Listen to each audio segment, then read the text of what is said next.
Assalamu alaikum students. This lecture is a continuation of my previous lecture.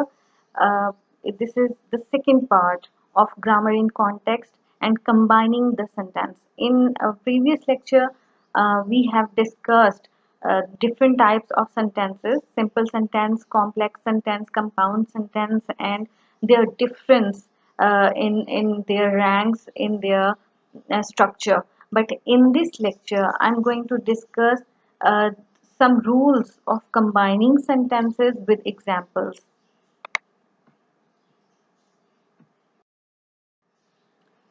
So, before starting our main agenda about how to combine the sentences, I just want to revise my previous lecture, the previous topic, that is the sentence. What is sentence? A sentence is a group of words in particular order that contains a subject and a predicate and expresses a complete thought.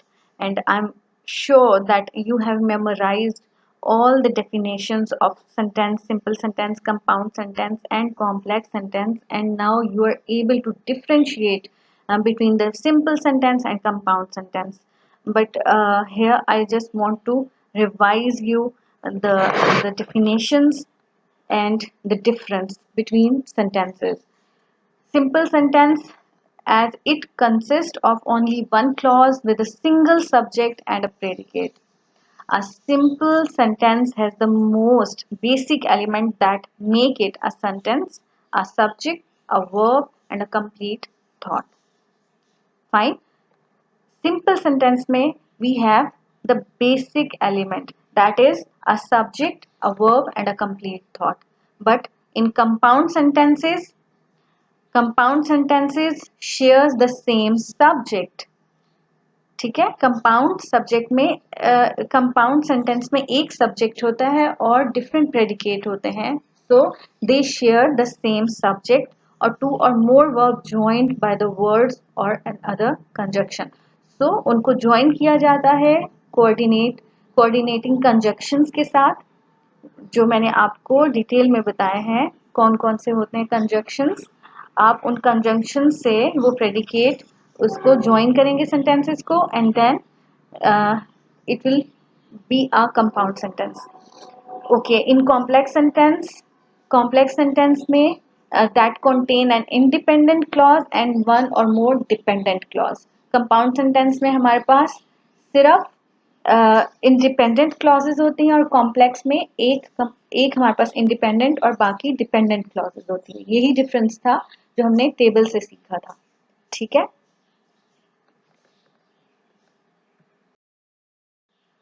So let's discuss our main topic, the combining of sentence. So a sentence हमें पता चल गया है that it is a group of words that has the main idea, that conveys the main idea. So sentence combining में क्या difference आता है? Sentence तो हमारे पास एक ग्रुप ऑफ वर्ड्स, ठीक है, ग्रुप ऑफ वर्ड्स आ गया और मेन आइडिया के साथ. बट कंबाइनिंग सेंटेंस मीन्स कि हमारे पास बहुत सारे आइडियाज हैं, ठीक है, बहुत सारे इंडिपेंडेंट सेंटेंसेस हैं विद कंप्लीट थॉट. फिर हमने उन सेंटेंसेस को आपस में कंबाइन करना है. इसमें अब आप इसको इस तरह से समझें स्टूडेंट्स कि आप पहले एक इनिशियल लेवल पे थे, जैसे हम पहले अल्फ़ाबेट्स सीखते हैं, ठीक है, ABCD, और उसके बाद फिर हम उन अल्फ़ाबेट्स को ज्वाइन करके वर्ड्स बनाना सीखते हैं, फिर वर्ड्स को कंबाइन करके हम सेंटेंस सीखते हैं.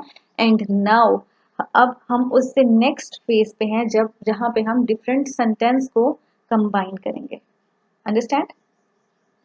अब sentence combining is the process of joining two or more short simple sentences to make one longer sentence. अब यहाँ पे sentence combining में we have different sentences, but हमारे पास एक टॉपिक, एक टाइटल होता है जिसमें हम उन sentences को join करेंगे, combine करेंगे, और ये एक बहुत टेक्निकल प्रोसेस होता है. ठीक है, इसमें बहुत सारे वर्ड्स होते हैं जो आप नेक्स्ट लेवल पे जाके सीखेंगे, लाइक कोहेरेंस होता है और इनमें कोहेसिवनेस होता है कि उनके अंदर एक, जिसको हम उर्दू में बोलते हैं, रब्त होना चाहिए, ठीक है, कॉन्टिन्यूएशन होनी चाहिए. जैसे हम अपनी डेली रूटीन बताते हैं किसी को, तो फिर हम ये यहाँ से शुरू करते हैं, हम सुबह उठे, हम यहाँ गए, हमने हमने नाश्ता किया, उसके बाद हम अपने लंच का बताते हैं, अपने वर्क का बताते हैं, शाम तक की हम एक सीक्वेंस वाइज अपनी एक्टिविटीज बताते हैं। तो ये कोहेरेंस होता है, ठीक है। तो अगर वो सीक्वेंस, वो कोहेरेंस ना हो और हम पहले अपने नाश्ते का बताएं, उसके बाद डिनर का बताएं, उसके बाद लंच का बताएं, तो वो एक कॉन्टिन्यूटी खत्म हो जाती है और बाद में आप ये कहो कि बात बात का ना वेट कम हो जाता है, उसका फोकस खत्म हो जाता है, ठीक है। सो सेंटेंस कंबाइनिंग जो है, that is a technical, a very इसको अ वेरी कॉम्प्लेक्स और टेक्निकल वे है, प्रोसीजर है, ठीक है, in which we are going to join different short or simple sentences to make one longer sentence, or to make a paragraph, ठीक है। So combining sentence is necessary part of fluent communication in English language. We have different sentences, and if we are fluent in communication, तो हमारे अंदर again वही एक रब्त, एक continuation की बात आ जाती है, जो फ्लुएंसी आ जाती है, सीक्वेंस आ जाता है, that create a very a goodness in our communication, ठीक है। This skill enhance our writing style. So it is useful not only for our communication, but it also enhance our writing style.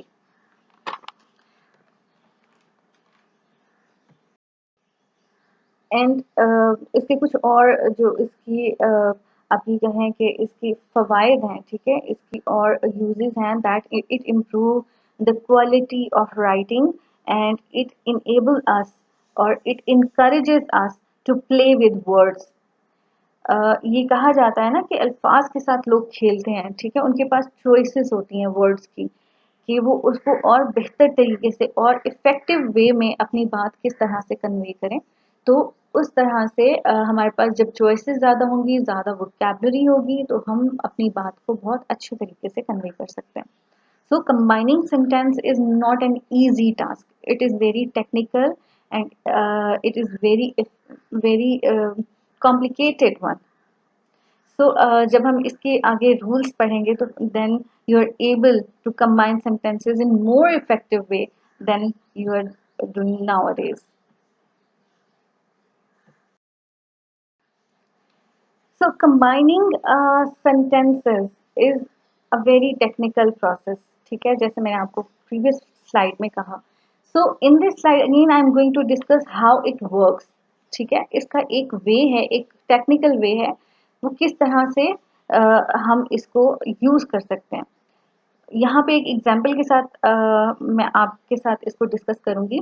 Here's a simple example of how sentence combining works. Fine.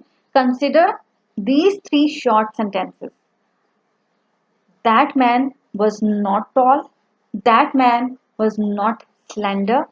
That man was extremely elegant. See, अब इन ये तीन sentences हैं, but इनमें एक subject है that man और अली, और कोई भी आप इसको नाम दे दें, उमर, ठीक है. अब यहाँ पे बात हो रही है एक आदमी की, और हम इन तीन सेंटेंस को अगर हम कंबाइन करें, तो फिर हम किस तरह से करेंगे, इसके क्या क्या वेज हो सकते हैं. आप भी कोशिश करिए, साथ साथ आप इसको देखें कि that man was not toll, वो आदमी लंबा नहीं है. That man was not slender, वो आदमी बहुत लीन नहीं है, वीक नहीं है, ठीक है, स्लिम नहीं है. And that man was extremely elegant, कि वो बहुत स्टाइलिश है. अब उसके स्टाइलिश होने की बात हो रही है, और वो स्लिम भी नहीं है, बहुत ज़्यादा लीन नहीं है, वीक नहीं है, और टॉल भी नहीं है, ठीक है, वो परफेक्ट पर्सन है as far as his personality is concern. तो हम उसको किस तरह से अपनी बात को किस तरह से कन्वे करेंगे, ठीक है, इन सेंटेंसेस को कंबाइन करके. जब हम अब ग्रामर के लिहाज से देखें, हम इंग्लिश को हम अगर इस बात को हम इंग्लिश में विद इन वन सेंटेंस कहें, तो हम कहेंगे that man was neither tall nor slender but extremely elegant. या इसको हम ऐसे भी बोल सकते हैं, that man was not tall or slender but extremely elegant, ठीक है. अगर हम ग्रामर के रूल्स को फॉलो करें तो फर्स्ट सेंटेंस, अगर हम इसको नॉर्मली अपने क्लोकियल स्टाइल में, अपनी डेली नॉर्मली जो हम लैंग्वेज यूज करते हैं उस स्टाइल में करें तो हम सेकेंड वन सेंटेंस करेंगे, बोथ आर करेक्ट। बट अगर आपके पास नॉट टॉल, मतलब एक नॉर्मल फिगर का बहुत अच्छा वर्ड है, नॉट सिलेंडर का बहुत अच्छा वर्ड है, स्लिम का, स्टाइलिश का, वीक का, मतलब आपकी चॉइसेस है कि आप इस बात को किस तरीके से आप कन्वे करते हैं किसी को, ठीक है। तो ये आपकी वोकैबुलरी पे, आपकी चॉइसेस ऑफ वर्ड्स पे बहुत ज़्यादा ये डिपेंड करता है। Okay, in this slide, I'm going to start with the rules of combining sentences. The first, the first very important rule of combining independent clauses. Independent clauses को हमने पढ़ा है with the subject and predicate independently. ठीक है, independent means कि वो depend नहीं कर रहा किसी और sentence पे, अपने आप में एक complete thought है, complete idea है, that is independent clause. So independent clause को हम किस तरह से कंबाइन करेंगे, ठीक है, इस स्लाइड में हम इस चीज को डिस्कस करें। Combining independent clauses are essentially two sentences that could stand on their own, in other words they do not depend on an other clause to allow them to make sense. ठीक है, two sentence है, दोनों sentence, both sentence are independent, complete, so they do not rely on an other sentence for to make the sense, to make the idea. So ये तो इसकी definition होगी two independent clauses की। Then these sentences must be combined with the use of connecting word known as conjunction। ठीक है, to independent clauses को हम with the use of conjunction, हम दो इंडिपेंडेंट क्लॉजेस को ज्वाइन करेंगे, कोऑर्डिनेट करेंगे। Some popular conjunctions often used to achieve this purpose are and, but, for, nor, or, so, and, yet। तो these are the conjunctions। ये हमने previous slide में we have discussed this, but here combining independent clause में ये conjunctions जो हैं ये दो इंडिपेंडेंट क्लॉजेस को ज्वाइन करने में हेल्पफुल होंगे। इनको नेक्स्ट स्लाइड में हम वन बाय वन हम इनको नेक्स्ट स्लाइड में डिस्कस करते हैं with the help of example. So in this slide, I'm going to discuss all the conjunctions one by one with the help of examples. As we have read in previous slide that the combining of independent clauses are because of or with the use of conjunctions. ठीक है? And conjunctions are and, but, for, nor, or, so, yet. Fine. These are 7 conjunctions, and here one by one I'll discuss with the help of example. The first one is and. And means in addition. Fine.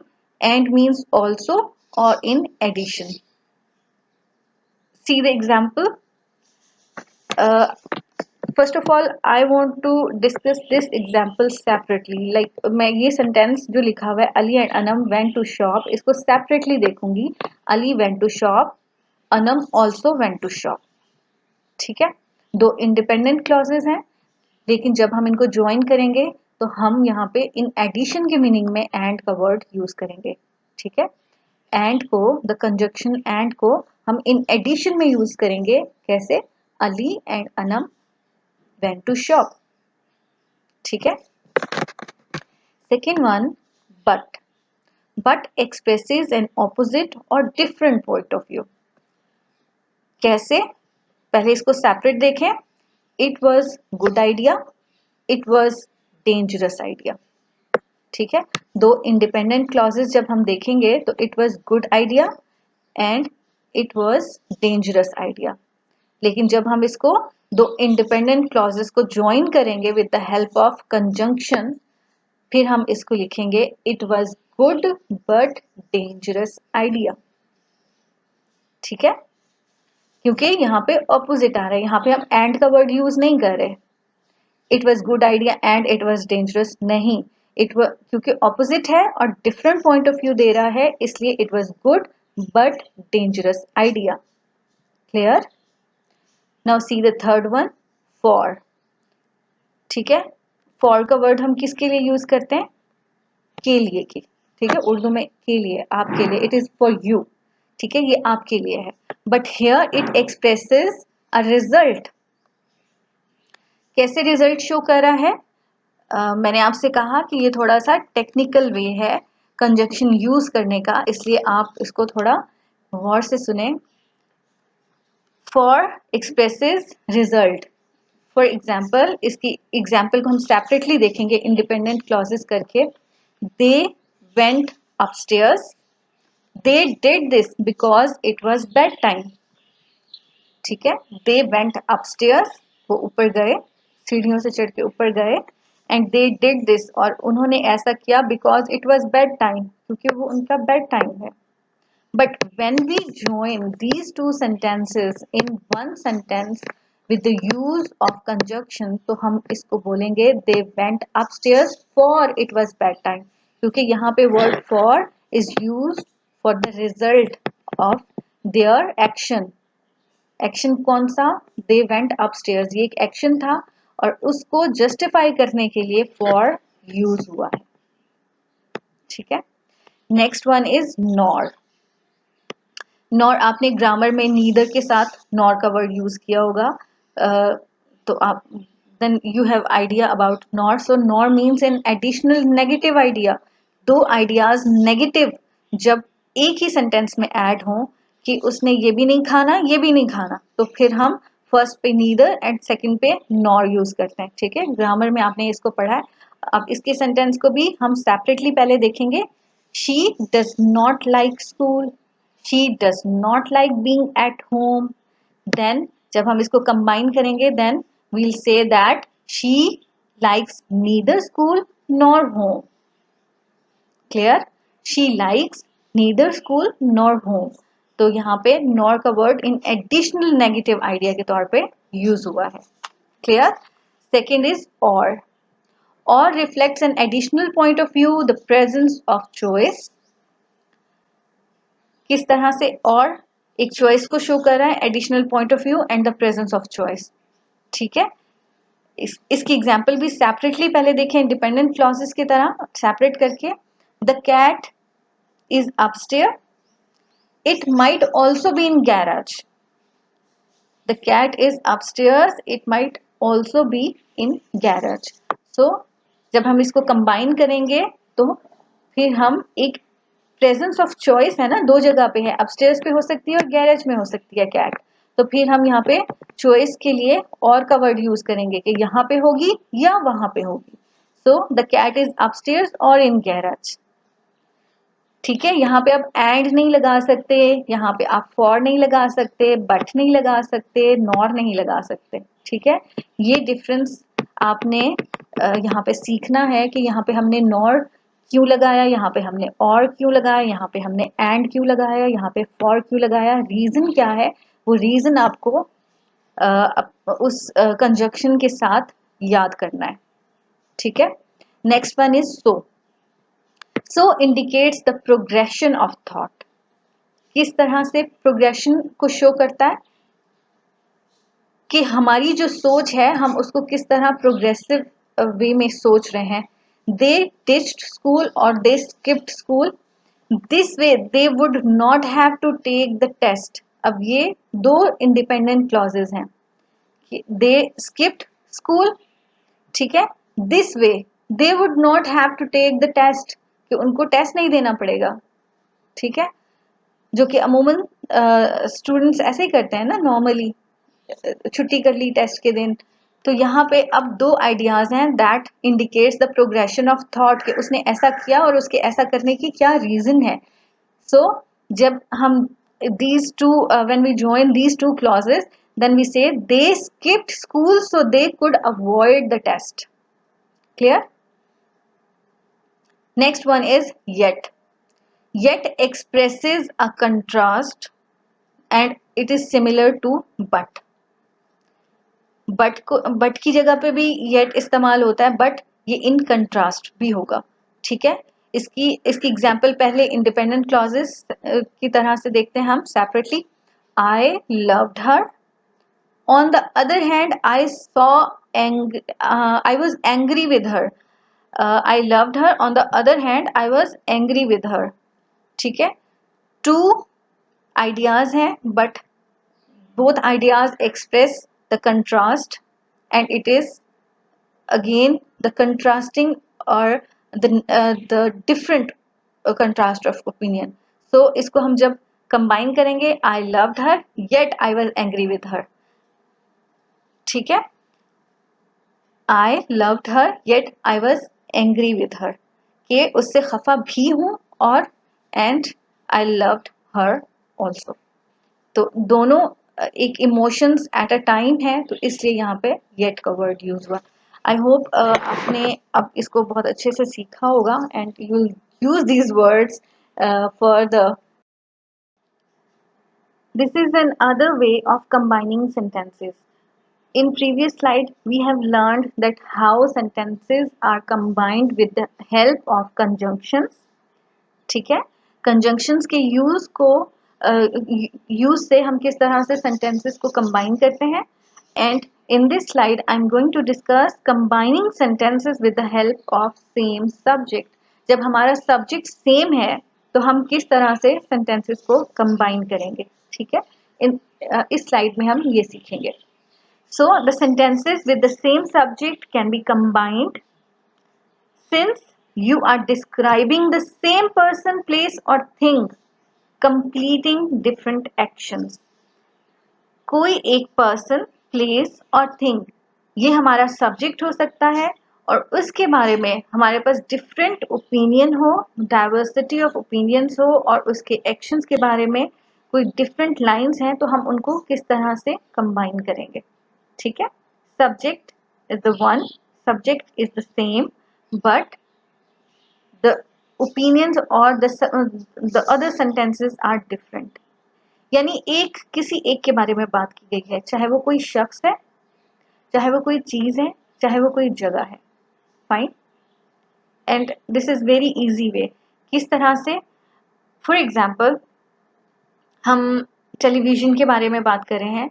Television is an educational tool. It is a tool that prevents education. दो different बातें आ गई हैं. Television educate कर रहा है और television is the one who prevents education, जो hindrance create कर रहा है एजुकेशन में. ठीक है, आपकी स्टडी में एक रुकावट है, एक परेशानी भी है. तो आप इसको किस तरह से करेंगे, जब आप इस सेंटेंस को कंबाइन करेंगे. इसमें हमारे पास सब्जेक्ट जो है that is one, television is our subject. ठीक है, और जब हम इन दो सेंटेंस को ज्वाइन करेंगे तो हम इसको फिर इस तरह से करेंगे. Television is an educational tool that may also prevent education, कि हेल्पफुल भी है in getting education and it is also the one who is which is preventing education. ठीक है, तो इस तरह से हम सेम सब्जेक्ट के ऊपर एक ऑपोजिट जो सेंटेंस है उसको इस तरह से कंबाइन करेंगे. Like television is an educational tool that may also prevent education.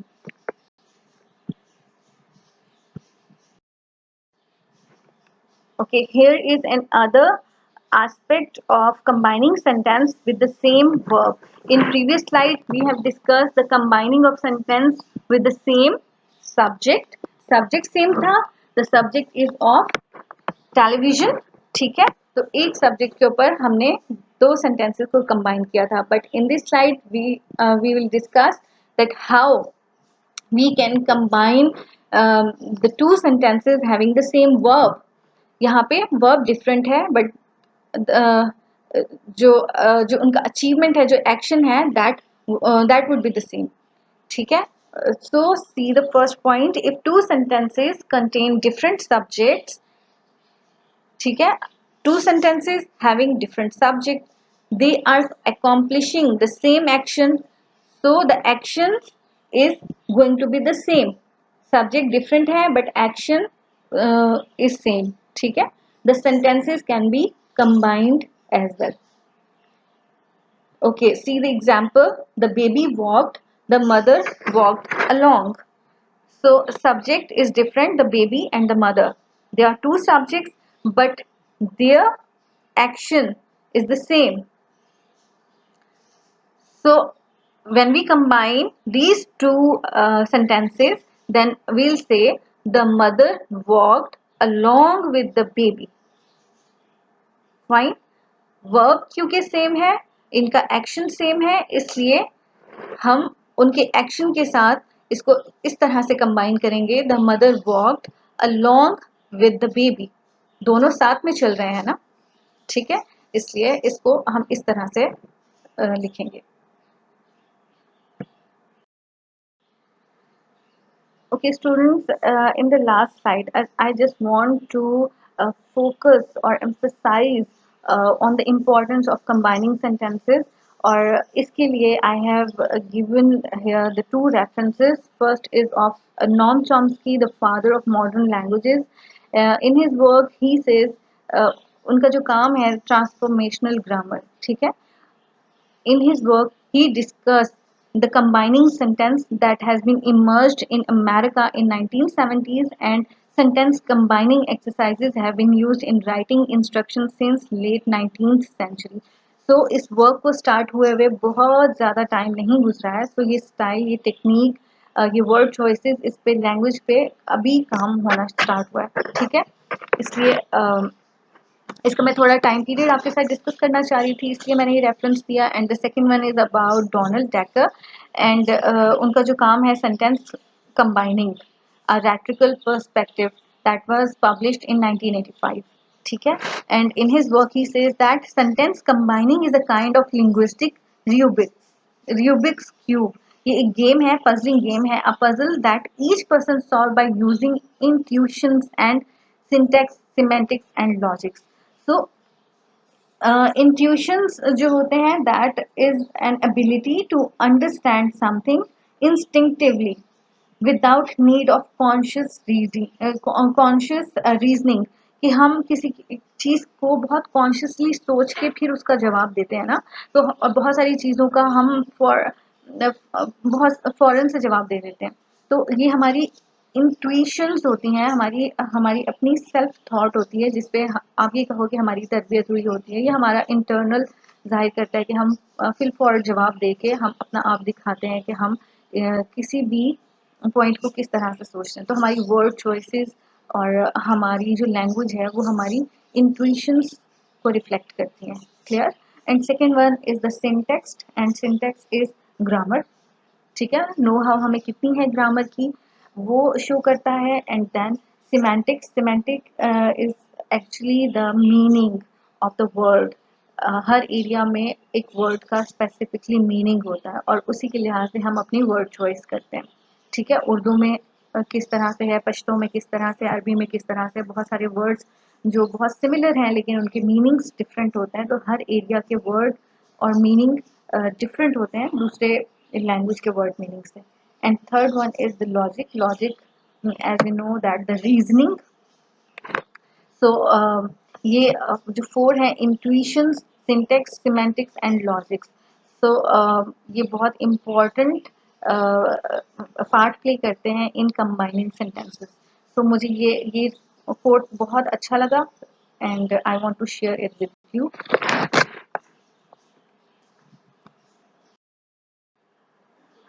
Okay, students, thank you very much for listening this lecture. I hope you have listened it carefully.